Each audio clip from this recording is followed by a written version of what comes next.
Então foi desejável conhecer o efeito de cada um desses fatores nas respostas individuais, e depois foi feito, né, utilizando a técnica GRA combinada com Taguchi, né, a otimização multi-objetivos.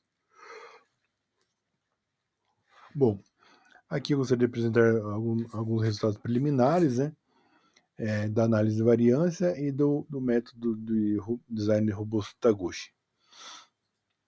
Então, para a resposta à rugosidade média, 27% da variação na resposta se dá devido à alteração entre os níveis de distância focal. Lembrando que eu quero minimizar, então aqui menor é melhor, né? Então, uma distância focal menos 1, ou seja, posicionar o foco no interior da chapa, 2/3 da sua espessura, tendeu a minimizar a resposta rugosidade RA. Seguida da pressão do oxigênio e da velocidade, cada uma respondendo por 24% da variação na resposta. Então, a pressão do oxigênio sugere-se a menor, né? Veja, para diminuir a rugosidade, eu deveria utilizar um menor nível de pressão. Velocidade intermediária, né? Aqui eu tenho uma tendência, né? De formação de uma curva, né? Também na pressão, uma curva, enquanto na distância focal ele tende a uma reta linear mesmo, uma linha reta. Sim, então a potência também foi um fator significativo, né? Eu estou utilizando um alfa de 0,05, né? 5% de significância. Então a potência com 8% da variação é significativa, sugerindo uma potência mínima, né? Usar a menor potência, porém, veja aqui novamente essa tendência de uma linha curva. Então, pelo menos nesses 3 níveis, a potência de 500 watts seria a ideal, porém, a tendência aqui é curva, né? A 625 você aumenta a rugosidade e depois, aumentando mais a potência, ele começa a baixar novamente. Fatores que eu considerei marginalmente significativos, né? Apesar que de uma forma estrita da estatística seria descartado como fator relevante para a alteração da média. O erro foi de 11%, né? E eu acredito isso, a dificuldade da repetibilidade na medição precisa no meio da borda. A área relativa de rebarba, também um erro de 11%, né? Como eu mencionei, não é tão simples, às vezes você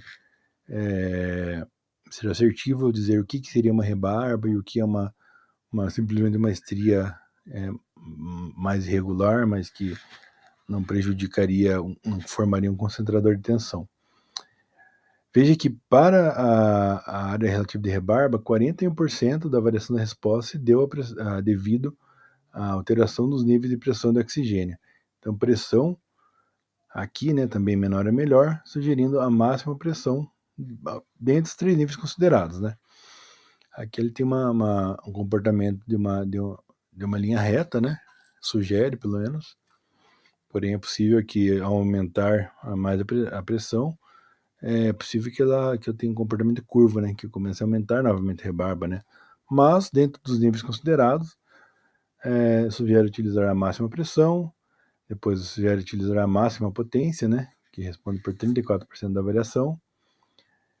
Distância focal, enquanto na rugosidade, distância focal menos 1 foi sugerido. Aqui para rebarba, o ideal é manter a posição focal em 0, ou seja, o foco do laser exatamente sobre a chapa. Velocidade de corte é marginalmente significativo, né? Já que o P é um pouco superior a um alfa de 0,05. E fatores que não são significativos. Então, a posição do bocal e o tipo desse bocal não afetou a rebarba. Penetração de ZTA, né? Metade da variação da penetração de ZTA é explicado pela distância focal. Então, aqui novamente sugerindo uma distância focal a 2/3 da espessura da chapa, menos 1. Comportamento bem linear, formando uma linha bem reta, né? Em seguida, a pressão do oxigênio responde por 15% da variação. Então aqui sugere-se a utilização de uma pressão máxima, da mesma forma que é o sugerido para para diminuir a rebarba, né? Lembrando que para diminuir a rugosidade sugeria-se uma pressão menor entre os 3 níveis. Então aí que vai ser importante, então, a otimização multiobjetiva, né, que vai tentar equilibrar essas métricas aí, porque não é possível otimizar todas simultaneamente, mas sim de uma forma equilibrada. Aqui o erro foi um pouquinho menor, eu diria que a medição das ETA é mais inequívoca, né? Então é mais fácil dizer onde é a ETA, não há muita dificuldade nisso. O bocal tipo diâmetro também é significativo para a resposta de ETA, no qual sugere então a utilização do bocal simples com 2 milímetros de diâmetro. Ainda a velocidade de corte, então a velocidade de corte sugerida é a menor possível. E o afastamento de bocal também, o afastamento de bocal menor possível, a 1/4 apenas, a 1/4 de diâmetro, a 1/4 de milímetro de distância. O único fator que não é significativo, definitivamente, é a potência, né? Veja que a potência não, para os 3 níveis considerados, né? Ou seja, não é possível extrapolar que se eu utilizar uma fonte de alta potência, né? 2, 3 kW, é possível que isso altere a penetração da DTA. Mas dentre os níveis considerados, a potência não influenciou na penetração da DTA. Bom, então com aquelas respostas, né, medidas das com as 3 respostas aqui, né, com as medições em todos os 81 amostras, né, 27 ensaios e 3 repetições. Esses valores foram normalizados, ou seja, o menor valor de rugosidade, para mim, é o melhor. Então, o menor valor dentre os 81 assumiu o valor 1. O maior valor da rugosidade, que seria pior possível, né, assumiu o valor 0. Os valores intermediários, então, né, assumiram o valor proporcional. Mesma coisa com rebarba, mesma coisa com ZTA. Então, menor ZTA, para mim, é melhor, assumiu o valor 1. A maior ZTA, né, que para mim é pior, assumiu o valor 0. Então, as respostas todas elas foram normalizadas de 1 a 0 e elas foram combinadas, então, numa função de desejabilidade do método da análise relacional cinza. Após isso, então, gerou-se uma nota relacional cinza, né, que é um valor também de 1 a 0, que combina as outras 3 métricas em uma só.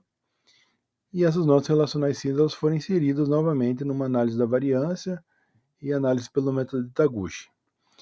Lembrando que aqui eu quero maximizar a resposta, né? Não minimizar como todas as outras. Aqui eu quero maximizar. Para a nota relacional cinza, né, todos os 6 fatores foram relevantes, né? O valor P deles foi inferior a um alfa de 0,05. Veja que a distância focal no interior da peça foi o mais importante, seguido de uma mais alta pressão de oxigênio, uma potência mais alta, uma velocidade intermediária, um bocal simples de 2 milímetros e uma distância entre bocal e chapa de 1/4 de milímetro. Então, esses níveis aqui, os que predizem os melhores valores da nota relacional cinza, né, que é aquele valor de 0 a 1 da nota da otimização multiobjetivos, esses níveis foram combinados, então, no que eu chamo de parâmetro 7, né, que são os parâmetros otimizados. Já os piores níveis preditos, né, eles foram combinados, então, nos parâmetros 8, não otimizados. Para cada análise, né, foram geradas equações de regressão do modelo que predizem, né, valores esperados da resposta conforme a seleção dos níveis aqui. Eu gostaria de mostrar aqui, né, que no caso da rugosidade média e da área de rebarba das amostras otimizadas, houve um erro grande, né, na verdade, entre o valor previsto e o medido, e eu novamente acredito isso a dificuldade da reprodutibilidade das medições mesmo. Porém, nas ETA, o erro foi bem pequeno, né, e o que importa ao final, realmente, é o modelo para a nota relacional cinza, para a otimização multiobjetivos, E para esta, né, o erro foi bem pequeno. Nos outros também, apesar do erro, né, a tendência, né, nunca contradisse o modelo. A tendência de elevar ou diminuir a resposta em nenhum momento contradisse o modelo. Aqui eu mostro apenas de 2, né, mas foram feitos em todos os 27 experimentos e mais esses 2. Então, 29 experimentos foram comparados. Bom, finalmente, então, aqueles níveis 7, né, otimizado, e os parâmetros do 8 não otimizados, né, eles foram utilizados como parâmetro de corte para produzir corpos de prova para ensaio de tração.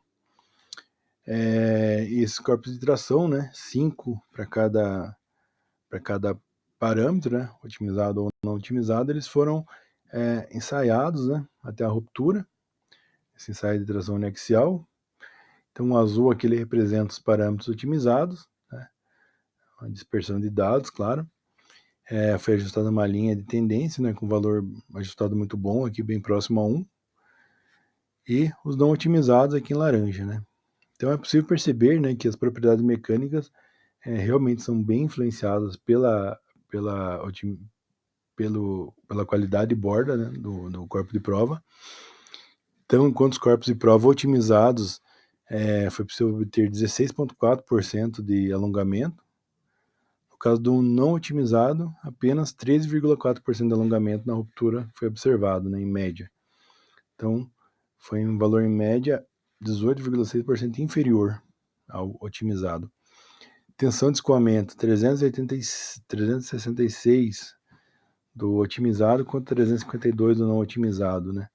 3,8% inferior no caso do não otimizado em relação ao otimizado. Tensão máxima no momento de fricção 354,3, otimizado 554,3 otimizado e 515,6 do não otimizado, 7% inferior. E a tensão máxima de ruptura, né, 640,8 megapascal para o otimizado. Lembrando que para o metal base, né, espera-se o valor mínimo de 590 megapascal. E o não otimizado obteve 582,5 megapascal, né, o valor 9,1% inferior. Então,